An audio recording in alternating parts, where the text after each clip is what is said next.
Everybody, thank you very much for joining today. I'm really excited to have a dear friend, a confidant, and someone I feel has really tested AI to the limits that it can be tested within their organization. And that's George Danifeld, or Ionut, as he likes to be known, from TRAPO. In a very short space of time, George adopted AI within various workflows within their organization to drive efficiencies and better outcomes. And that's a lot of what we're here today to talk about and to quiz and to test George on and to learn from these different things. So, George, thank you. Hi, Charles. It's a pleasure to be here. Amazing. So, we're here to talk about the impact of AI in e-commerce and really how to embrace it. So just a few bullet points. I don't want to get too hung up on this slide. AI has been publicly available, or probably Gen AI as we know it, through ChatGPT, October, November 2022. That's 18 months. And adoption has absolutely exploded. In a very short period of time, people are starting to ask themselves, senior leaders in organizations are asking their teams, how do we adopt AI? How is AI going to benefit our organization? Where do we start and how do we start? What's hype? What's myth? And part of this has been because because the products are free, because they're easy to use, experimentation and adoption has been very, very high. The challenge is then individuals have been using it within their day-to-day work because it's easy to use and they see those values, but the value is not necessarily being communicated into the organization. So the learnings and that knowledge, it's very siloed. And that in itself is creating a challenge for organization in terms of how do we socialize these learnings and the benefits of AI into the organization without creating, without creating concern in the organization. People often say, hey, is AI going to take my job? Well, certainly job roles are going to shift and to change. But so we've got to weigh up, how do we implement it? What are the KPIs that we look to see if this is a success? And really, where's the stake in the ground that we start? And that's really what we're going to focus on today. So an introduction into TRAPO and then into Tristana, have a slide on the high-level view of the adoption of Gen AI, and actually where do you start leveraging Gen AI? And one of my favorite sayings from Deng Xiaoping, it's you cross the river by feeling the stones. So that means you take it step by step, you have an appreciation of where you are before you make your next step. Then you move on, rinse and repeat. Then we want to sort of transition into George and how the teams he's looking after within TRAPO and how he's looking at AI. And then we go straight into the fireside chat. So George, let's hear a little bit about TRAPO. Thank you so much, Charles, for the introduction. I think that is going to be an interesting conversation. From a perspective that AI, as you mentioned, is taking world by surprise. I mean, like it was taking world by surprise 18 months ago. I think it's starting to become the new norm. And also something that I'm hearing all the time from colleagues or from different individuals that I'm hearing, and also everything that's presented in the media, is the AI going to take our jobs? The way that I see it is that no, AI is going to make our lives better and is going to take a little bit of, I would say, repetitive task. The question is how AI is going to fit in our daily work. How can we make our work a little bit better with AI? It's still in the beginning. It's going to be amazing, the development that is going to come in the next few years. So just a little bit, that was a little bit of introduction that I wanted to set also the expectation for everyone in this webinar.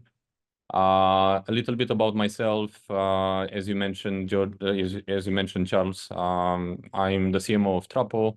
I've been working for TRAPO for 5 years now, plus 5 years plus. I have around 15 years of experience in marketing. I'm originally from Romania. Been living here in Southeast Asia for 7-8 years now. And a little bit, I'm not going to bore the audience with TRAPO for the ones that they don't know who is TRAPO and what we are doing. Our vision is basically to be the leading car provider in Asia. I need to change this slide to the world. That was some domination. Yeah, world domination. That was something that I said from the beginning when I joined TRAPO, is that why should we focus only Southeast Asia? In the beginning, the slide was Southeast Asia, and we moved to Asia. And my ambition is to also to launch TRAPO in other continents and countries. As a mission, we want to encourage a safe and hygiene, comfortable driving experience, because we have so many innovative products on a reasonable price. Next slide. Our bread and butter is our car mats. That's a product that when I joined TRAPO, it was not so sexy. We're trying to make it as sexy as possible. It's a product that not so many people pay attention to, but it's making a huge, I would say, improvement to the driving experience, because all of our mats are customized. We produce on demand. We deliver in 5 days. All of our car mats are sustainable, eco-friendly, and so on. And something that I think it set us apart from all of our competitors is that we are an omni-channel business, meaning online to offline. Next slide. So bread and butter is our car mats, but the reality is that probably for the last 3 years, we are selling more than car mats. We are selling a wide range of air purifiers, vacuum, car accessories, car care products. We have offline services specifically. We basically, how we want to see ourselves is a one-stop solution for any driver in Malaysia, Singapore, Indonesia, and Thailand, where we are present at the moment. When it comes to our achievements, something that we take really pride in, first of all, is our satisfaction rate. One of the things that I'm doing first thing in the morning, I'm checking all of the reviews from our customers, because I think that there is a lot of value there. So happy to say that we have more than 4.9 reviews when it comes to, I will say, overall customer satisfaction rate. 1 million successful transaction. Omnichannel, yes, we have our brand.com website, but we are also present in all of the, I would say, marketplaces. A little bit of a love-hate relationship with them. With Lazada, Shopee, Tokopedia, Blibli.com, depends of the network. Yeah. Hey, thanks, George. And I can contest to those mats. We have them in our car.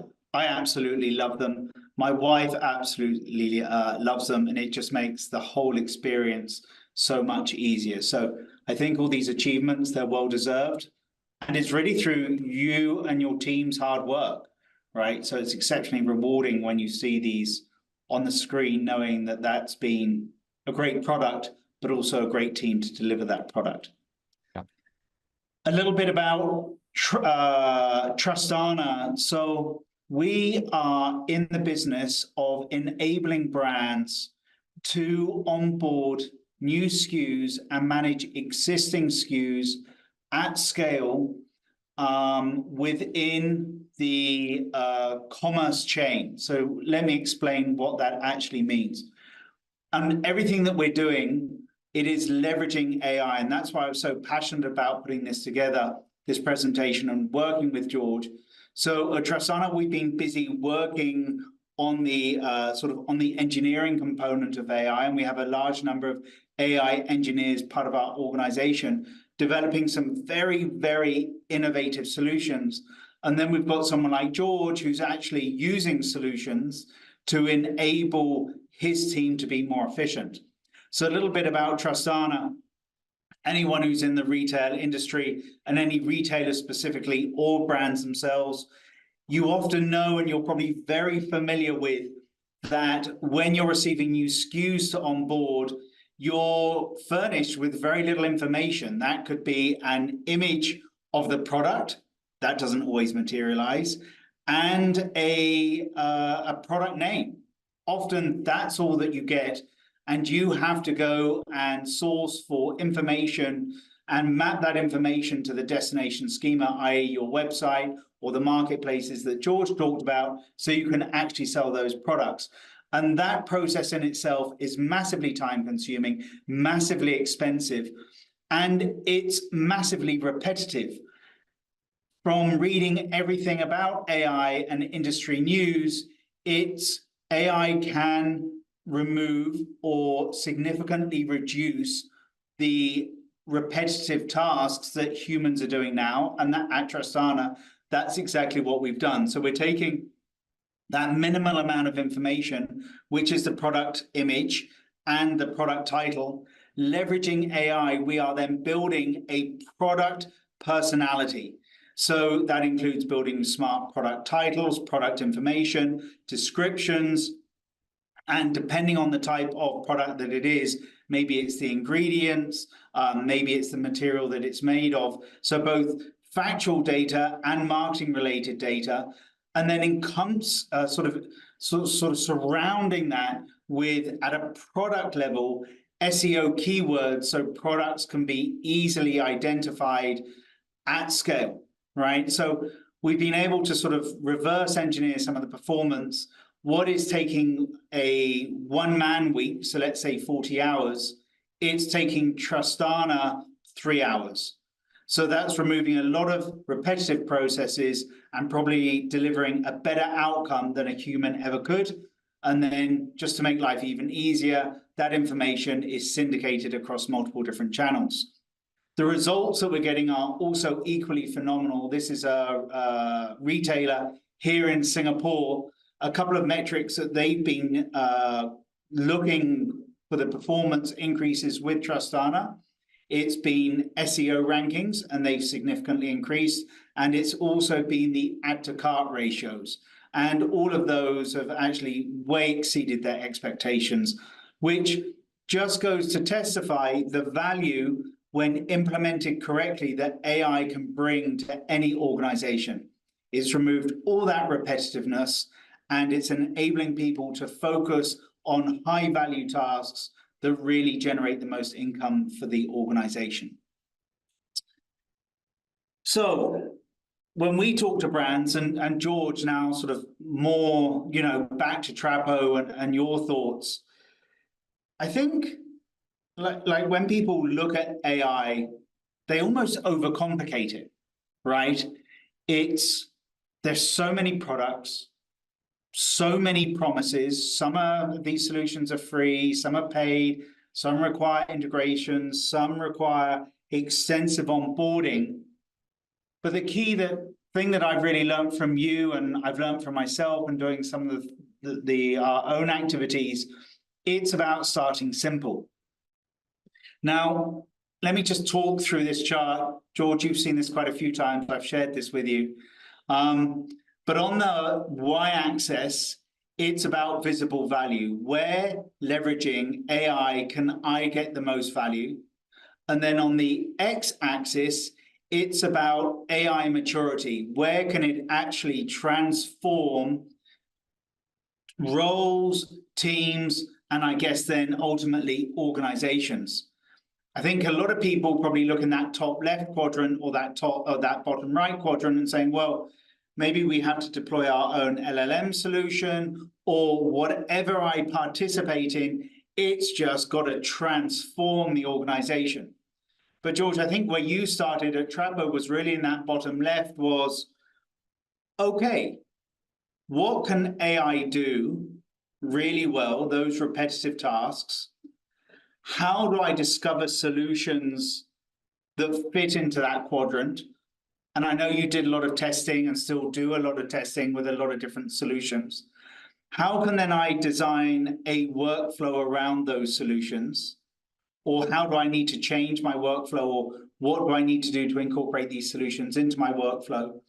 And then ultimately start to use them and socialize the value of those solutions with your team and with the broader organization. Do you think, George, that that's a fair starting point of where you began with TRAPO and exploring AI?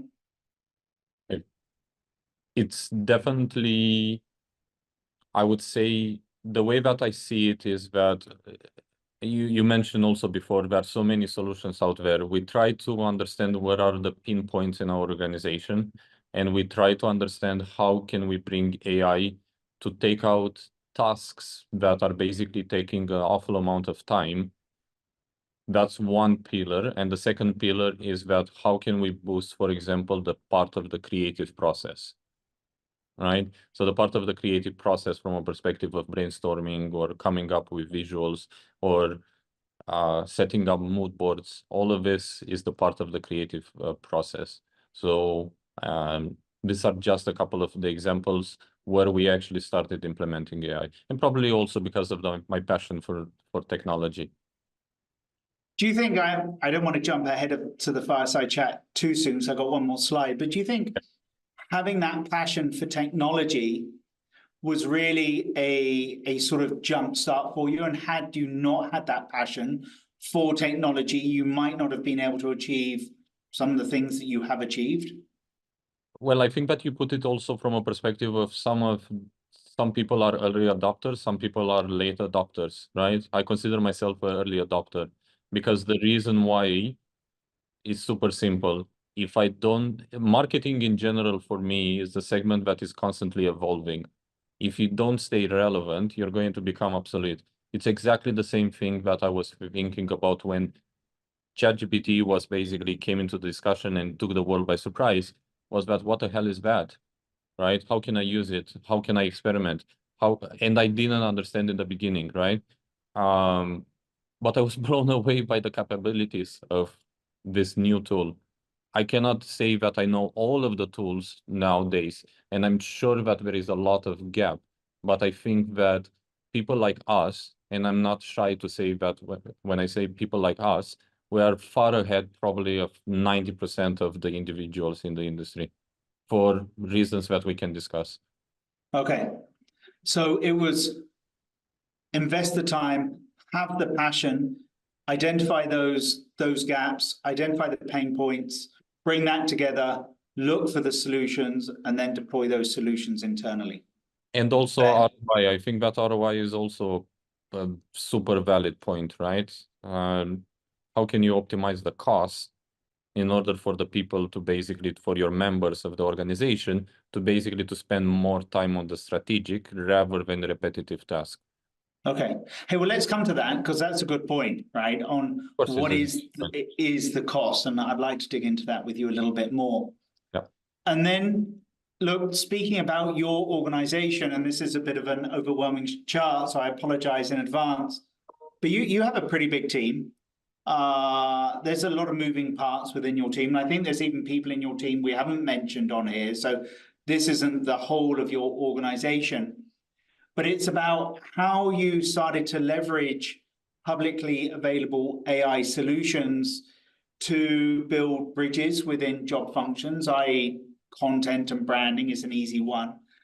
How to surface individuals that were using AI possibly in silo and sharing that knowledge across additional parts of your organization, and really looking for innovation, right? Like it's one thing, as you say, to use the tools, that's great, but how can you use these tools to actually accelerate rather than just be a direct replacement for what you're already doing? Do you think that's fair? Super fair. Yeah. Super fair. All right. So now let's dig into the fireside chat. George, we collected some questions from people. I've got them here on my phone, and we're going to put you on the spot a little bit. We haven't shared these with you in advance, but because I do value our relationship and our friendship, I did do my own screening. So I don't want to put you on the spot too much of anything that might be too challenging. So in no particular order, George, and feel to sort of expand on anything we've got. So what were the triggers for the consideration of AI? So you've got the pain points. Where did you start this journey to identify the right solutions? And then adding in that other component, how did you determine what should an ROI look like for each individual solution? So the first point is where have I seen the pain points? Being in the organization, talking with the people in the organization, understanding. So in TRAPO, what I'm basically managing a couple of functions, I would say. I'm supervising the design, I'm supervising marketing, I'm supervising IT, and I'm supervising also the visual merchandise role or function. But because of my role, I'm also understanding also other, I would say, segments or function like customer support, all of supportive roles that are basically increasing the transactions and conversions on the website. Based on that, I was going inside all of this AI, I would say, universe, and talking to people and understanding, okay, how do they split? How is that daily job looking like? What are their tasks when we are taking daily or monthly job? How can, for example, AI, so for example, on the part of the social media, which is probably my favorite example. When we are talking about social media, you do all of the content planning, you do all of the research, you do all of the briefing to designers. How can AI come into place from a perspective of brainstorming, creating the copy, searching for your hashtags, understanding which platform, which content goes on which platform, and also doing the part of the, let's call it briefing to the design team. So I was talking, one of the pain points, I was talking with one of my social media person, and he was saying that he's spending roughly 3 days per week coming up with content on all of our social media channel. Realizing that, I understand that, and coming back to your second part is on the ROI. How much I pay that individual per month divided by the number of days equal to how much I'm paying that person per hour. So by understanding that, I created a process for him in using AI, whatever it is, copy AI or ChatGPT, in order to brainstorm, create content, and him as an individual or a member of the organization to focus more on the part of strategic, understanding the competition, understanding the metrics, coming up with new campaigns and new innovative campaigns, and taking a little bit of the heat from that part of content creation brainstorming. Now, one preconception regarding content creation is that, which is actually true, is that the input that you're giving to, once again, doesn't matter what tool you're using for content creation, let's call it ChatGPT because everyone knows it. It's the output that you're receiving, it's quite, I would say, not human friendly. It's not like someone that is speaking like me. It's not respecting the branding, and doesn't matter how much you're training it, like, because it has the history and remembers all of the, I would say, the past history, is still not going to be human. So what we are doing now, we are taking all of this content, and the output, we take it from the human filter. So we are humanizing the content. And that, I think that Neil Patel was basically saying something, was that when you're producing content for social media or for SEO, for blog posts and so on, 80% of the people, they are basically copy pasting, and Google hates that, even if they have their own generative AI, right? So you need to humanize that content in order to appeal to your audience. Does that answer your question? Yes, it does, and it spawns another question. When you were working with your designers and other members of your team, and like you said, you're an early adopter. Yeah. Was there any resistance from them, and how did you manage or massage that resistance through the workflow so they're not going, I don't want to do this, I like what I'm doing, or oh, this is going to take my job, and just be generally unhappy. That's a hard work for a manager. So how did you do it? So that's a super interesting question, because that actually the resistance in the organization that actually happened to me. So I was talking with one of my marketing leads, and probably there was a mistake also from my side, like, I don't know if it's coming with culture or it's coming with this new generation, because in TRAPO we are quite a young team. They are resistant to change. So me coming into the organization and starting to flood them like, hey, I found this tool that is doing this, or I found this tool that is doing that, or I was reading about this article, can you check that article? Or look, there is this company that is using AI.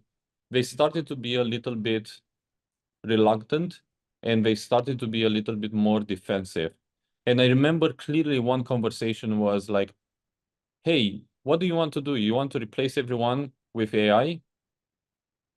So that was, I realized that there are so many people that they think exactly the same. So the ones that are not the early adopters. And there's nothing wrong without that, right? It's just the mindset. So I shifted a little bit the direction, and what I did, I started to use it on myself, proving and showing example how AI is helping me on the daily base, and also creating processes for them, kind of like a library of, here you go, this is what you needed, or this is how you use it. And I needed to talk also with them from a perspective of benefit. If you use this tool, it's going to save X amount of your time that you can focus on XYZ. So that was kind of like the approach, but resistance was definitely true. Have they overcome, and have you overcome that resistance now? Not by totality, and I cannot deny that. So I think that the reason behind is that, once again, is because of the how people are more receptive to change and so on. Not by totality, but I see it that is becoming a little bit more used. They're more receptive. But I still feel that there is that resistance, because the resistance comes, and probably the easiest is from the designers, for example. Right? So design now, I think that it's still as an early stage, right? You probably know all of this example, like for example, with Mid-Journey, the hands are not properly done, or when you're creating video, generative AI is still not how flowy, how it's supposed to be, right? But they're afraid that what's going to happen with my role, and I think that's where it's actually the biggest problem. When you, as the leader of an organization, you're starting to basically to present all of these tools, and you're saying like, hey, we're going to save X amount of money and the ROI is going to be that, the first reaction of people is going to be, what's going to happen to my role? Is from, let's say, a team of 10 designers, it means that with AI in 1 year or in half a year or in 2 months, you're going to cut like 4 jobs and we're going to be left with only 6 people. I think that's basically the problem. Do you think they should be worried? Yes, 100%. And that's something that I'm saying also to my team, and I'm super transparent with them. Yes, you should be worried, but the question is, what are you going to do as an individual? Are you going to embrace the change? Or are you going to be like a grandpa that is going to say that, okay, I don't need a smartphone because I have my phone with my keyboard? That sounds personal, but okay. George, And then you're let, then using let an me Android, it's fine. let me ask another question then on the sort of peripheral of your response. So I don't want to ask whether, you know, how much it's changed your organization, but what I'm keen to understand is, has it changed or will it change on the type of people that you hire and the qualifications that you expect from people? 100%. So for example, one of my questions that There are two angles that we can play here. The first angle is when I'm hiring now. So before, my favorite question was when I was hiring someone, do you use Apple? And the reason being is that I believe that the people that they use Apple, they have a certain indication that for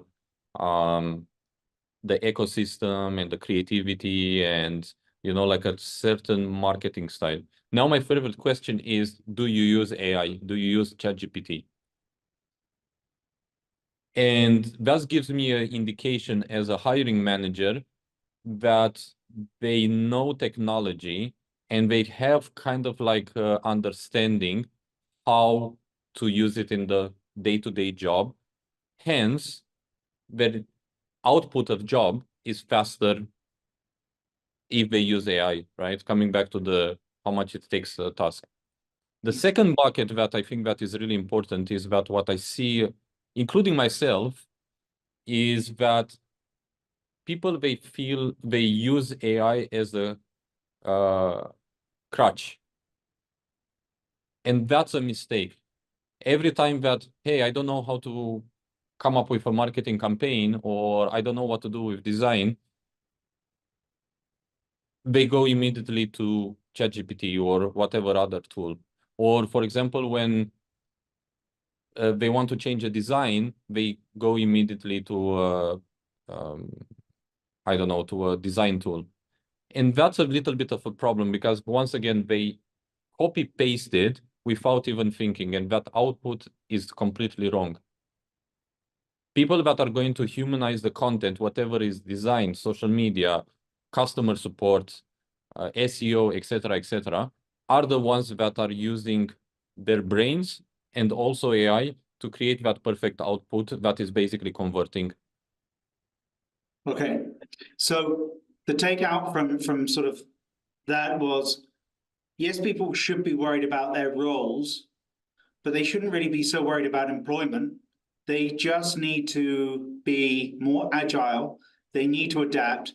They need to learn how to leverage the solutions correctly. And one would hope then that actually accelerates, what was taking maybe, a period of time to learn something that can be now a fraction of that of the time, and therefore accelerate their career. Do you think that's fair? I was talking, and I'm going to answer by telling you a little bit of a story. I was talking with someone from another organization, and that person was mentioning that was talking with the copywriter. And that copywriter, it's a little bit older when I mean like 45, 46, whatever is that age, if that's considered older. And that copywriter was, I don't understand ChatGPT. I don't understand how it works. I refuse to use it. And I think that person is going to be out of the job the next few years. I don't have a magic ball to say when, but I think that specific mentality, it should get the people worried for the job. And hence, coming back to, if you embrace it, if you use it, if you don't use it as a crutch, but you think that is going to help you in your day-to-day job, I think you're fine. I know you, and I know the sort of gusto that you approach problems with, and the energy and the drive and whatever else. When you discovered GPT, and as you were mentioning, you were forwarding stuff to your team, try this, try this. Was it easier than you expected to adopt these solutions? Was it harder? Were there significant changes in your organization or in your workflow for these solutions to be as effective as you expect them to be? It was a lot of trial and error because of our unique, I would say, because our unique niche, we are still experimenting. We are still trying, but we have some, I would say, success stories in terms of producing more articles in order to improve the SEO. So for example, we created the plan, we search for the keywords, and we come up with the titles, we come up with the content, we give it to copywriter, and that's automatically published to the website. So that helps us rank better. Design, I'm seeing how fast we are turning around the part of the brainstorming, coming with the mood boards, small design changes. My favorite example was that I remember that we had a campaign and how you call it, not the actor, but the person that was in the cave visual was having a tattoo, and I was like, hey, can you take out the tattoo from the arm, because I think that is going to be a little bit controversial. And 1 second later I received it and I was blown away. I didn't even imagine it, right? Or an example was like, hey, I don't like that face, can you please change the model with another face? And it immediately was like in a second, you know. So these are like crazy stories that people, or my team or we are using it on the daily basis. I'm still, but for example, when I see resistance, and that's, I think that is worth saying also, I see resistance from customer support team. Even if we have, for example, Cody AI, which you basically push all of your PDFs and products information, you pin it to the web, you plug your website, they still believe that that first layer of interaction, actually the only layer of interaction, should be human, which in my definition should be like, if you ask repetitive questions like, where is my order?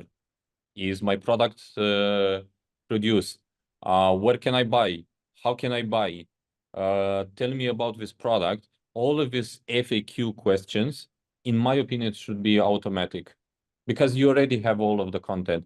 But I still see resistance from the customer support team, that they believe that they need to go to every single chat possible. And a great example is, for example, Bo from AirAsia, right? So Bo from AirAsia is purely AI. It's exactly the same thing that I described. They is plugged to the website of AirAsia. They have all of the customer information. They have all of your flight information. Is it frustrating sometimes? Even for me, that I like AI, yes, I prefer to talk to a human directly to ask a question. But the reality is that I got used to it. So it needs, from every one of us, I think it needs some time to adjust to the new norm. Yeah, that's interesting. I was looking at some sales tools and the content that's created and even some of the videos, you can tell, if you really sort of look at it and study it, you can tell it's AI generated. And to me, that's not the sort of image I want to represent, but at the same time, the speed and the replication in which it can do tasks that would take me days, that sort of pushes me towards AI more. And I'm also wondering, are we going to, is that facade or that barrier or that anti-AI sort of Movement. barrier, is it going to slowly diminish? So we just accept and expect AI to be managing a lot of the interactions and engagements that we have on a daily basis, right? We just need to know it's happening, right? I mean, like, I'm a little bit lucky from this perspective, because, for example, my the management is quite receptive to all of these changes, and they're all the time, I'm like, when I'm sharing this, sometimes I'm sharing with them certain tools that I'm finding, and the first reaction is like, when can we use it? Right? So I think that we are lucky, I mean, like, from this perspective of the organization, but I can imagine for other organizations that are a little bit more traditional, I would say, that the change is harder or slower. How many tools do you think you've tested and using since, when you started on this whole journey? So the tools that I'm using, I'm trying probably on a weekly base, I don't know, like 10 to 15 tools. I'm basically, Wow. because I'm subscribed to a couple of emails. So I'm receiving constantly emails, try this tool, and so on. So I have kind of like a library of all of the tools. I cannot say that I'm using all of them, but for example, in the organization, I think that we are using, I don't know, like 6, 7 tools for different for That's different. quite a lot. Yeah. Are you paying for some of those? Yes, of course. Yeah, we have allocated budget, and that's coming from the IT. We call it the IT infrastructure, and I definitely consider that one is the IT infrastructure. Okay. We're in February 2024. If we went back to October 2022, knowing what you know now, what would you do differently on embarking on this AI journey with your team? So where I'm going with that question, to give you a little bit more time to think, there'll be people listening to this that might not have started with AI. They're considering the adoption of AI. They don't know where to start. There's a lot of noise out there, thousands of solutions every day coming into the market. What's some advice that you would give to someone or yourself 18 months ago? Probably to myself, an advice is to create better processes and to understand a little bit better how this AI is fitting into the organization. That's one of the advices.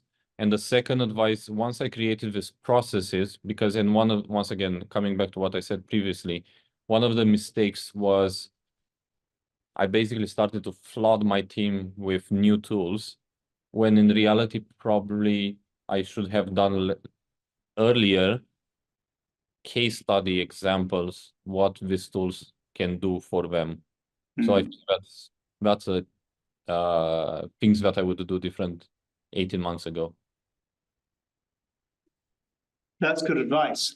And now I think it's probably even harder given the number of solutions that there are in the market. You know, going back to end of 22, not a huge number compared to now.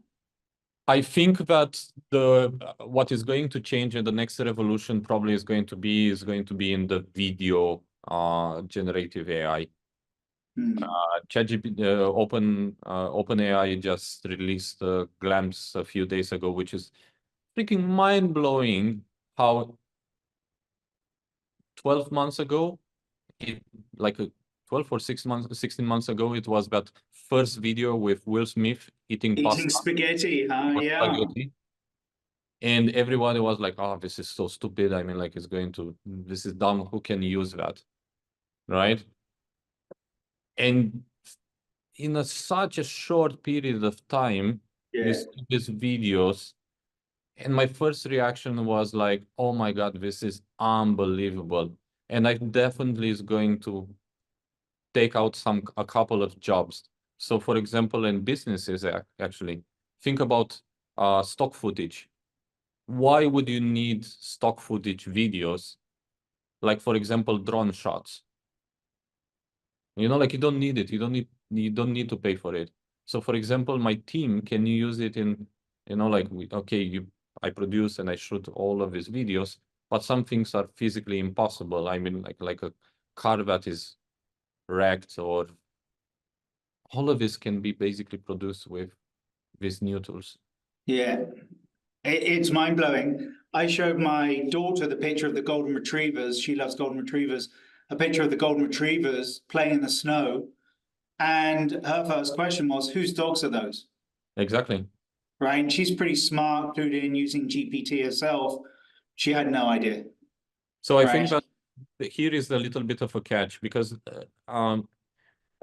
when someone is telling you that video or images is created with AI, your brain automatically start to look for Exactly.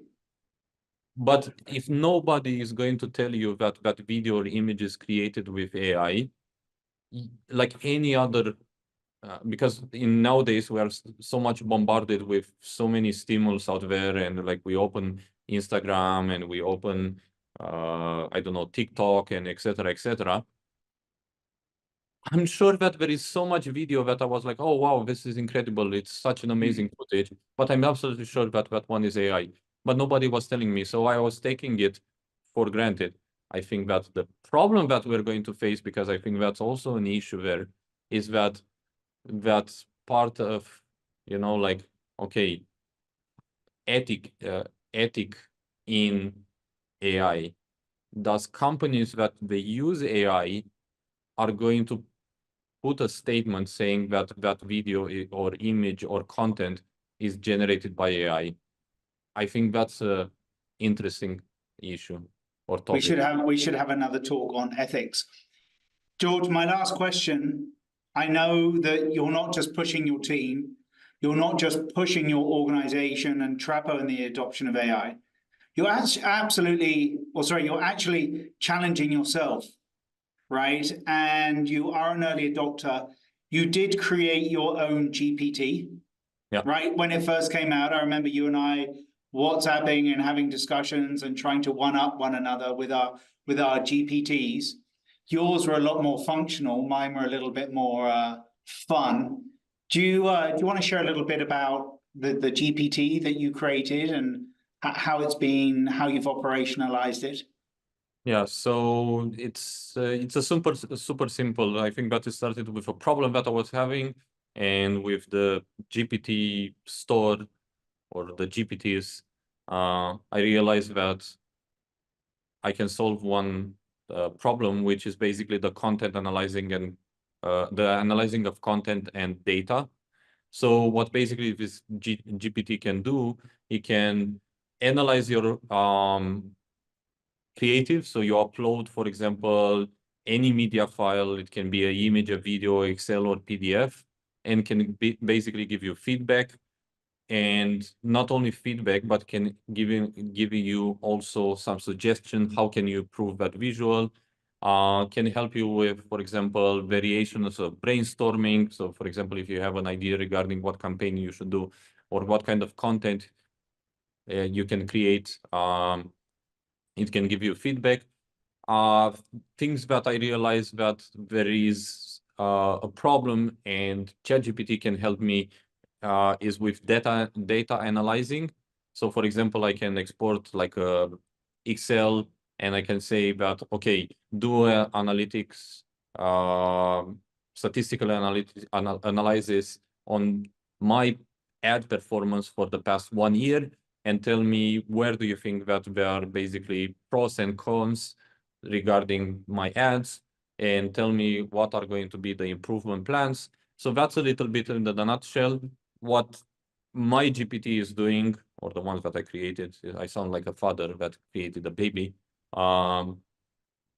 It's kind of like setting up blocks and walls, and it's just remaining in that frame that it was created for, rather than starting, because the process behind, I feed the GPT with data, with parameters, with examples, etc., that can give you a better answer. So you're using it to even put yourself out of a job. That's what it sounds like. Not necessarily, because I'm only human, and I'm much better than. Hey, well, what a perfect way to end the session. George, thank you. I think I admire what you've achieved at TRAPO and what you continue to do. That you are challenging your team, you are challenging yourself, you are challenging the technology.